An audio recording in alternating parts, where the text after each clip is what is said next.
जीवों को सताना नहीं चाहिए। मांडव्य ऋषि तपस्या में लीन थे। उधर से कुछ चोर गुजरे। वे राजकोष लूट कर भागे थे। लूट का धन भी उनके साथ था। राजा के सिपाही उनका पीछा कर रहे थे। चोरों ने लूट का धन ऋषि की कुटिया में छिपा दिया और स्वयं भाग गए। सिपाही जब वहां पहुंचे तो चोरों की तलाश में कुटिया के भीतर गए।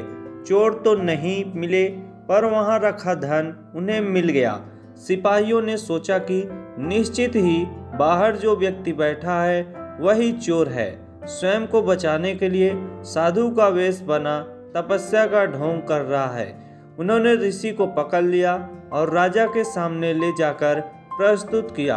राजा ने भी कोई विचार नहीं किया और न ही पकड़े गए अभियुक्त से कोई प्रश्न किया और सूली पर लटकाने की सजा सुना दी।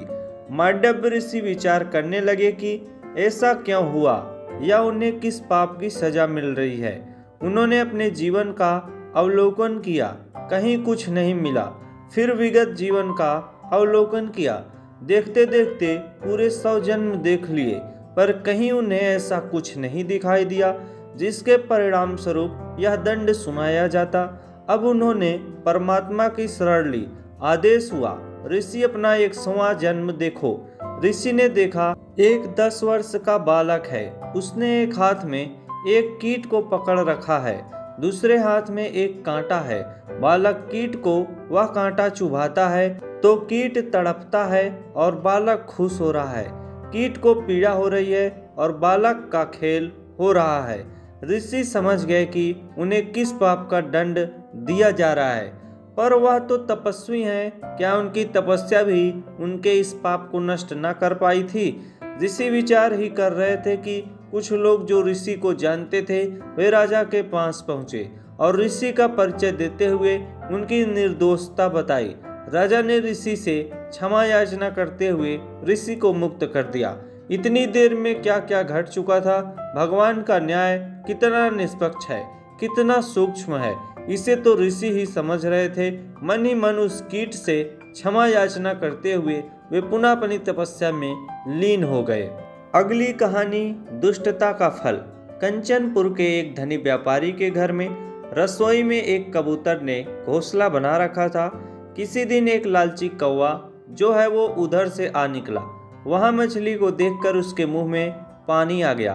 तब उसके मन में विचार आया कि मुझे इस रसोई घर में घुसना चाहिए, लेकिन कैसे घुसूं, ये सोचकर वो परेशान था। तभी उसकी नज़र कबूतरों के घोंसले पर पड़ी। उसने सोचा कि मैं अगर कबूतर से दोस्ती कर लूं तो शायद मेरी बात बन जाए। कबूतर जब दाना चुगने के लिए बाहर निकलता है तो कौवा उसके साथ साथ निकलता है। थोड़ी देर बाद कबूतर ने पीछे मुड़कर देखा तो कि कौवा उसके पीछे है। इस पर कबूतर ने कौवे से कहा, भाई तुम मेरे पीछे क्यों हो? इस पर कौवे ने कबूतर से कहा कि तुम मुझे अच्छे लगते हो, इसलिए मैं तुमसे दोस्ती करना चाहता हूँ। इस पर कौवे से कबूतर ने कहा कि हम कैसे दोस्त बन सकते हैं, हमारा और तुम्हारा भोजन भी तो अलग अलग है। मैं बीज खाता हूँ, तुम तो कीड़े खाते हो। इस पर कौवे ने चापलूसी दिखाते हुए कहा, कौन सी बड़ी बात है, मेरे पास घर नहीं है, इसलिए हम साथ साथ तो रह ही सकते हैं और न ही साथ ही भोजन खोजने आया करेंगे, तुम अपना और मैं अपना। इस पर घर के मालिक ने देखा कि कबूतर के साथ एक कौवा भी है, तो उसने सोचा कि चलो कबूतर का मित्र होगा, इसलिए उसने उस बारे में अधिक नहीं सोचा। अगले दिन कबूतर खाना खोजने के लिए साथ चलने को कहता है तो कौवे ने पेट दर्द का बहाना बनाकर मना कर दिया। इस पर कबूतर अकेला ही चला गया, क्योंकि कौवे ने घर के मालिक को यह कहते हुए सुना था, नौकर को आज कुछ मेहमान आ रहे हैं, इसलिए तुम मछली बना लेना। उधर कौवा नौकर के रसोई से बाहर निकलने का इंतजार ही कर रहा था कि उसके जाते ही कौवे ने थाली और झपटा और मछली उठाकर आराम से खाने लगा।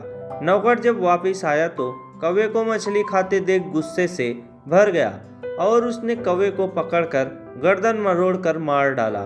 जब शाम में कबूतर वापस आया तो उसने कौवे की हालत देखी तो सारी बात समझ गया। इसलिए कहा गया है, दुष्ट प्रकृति के प्राणी को उसके किए की सजा अवश्य मिलती है।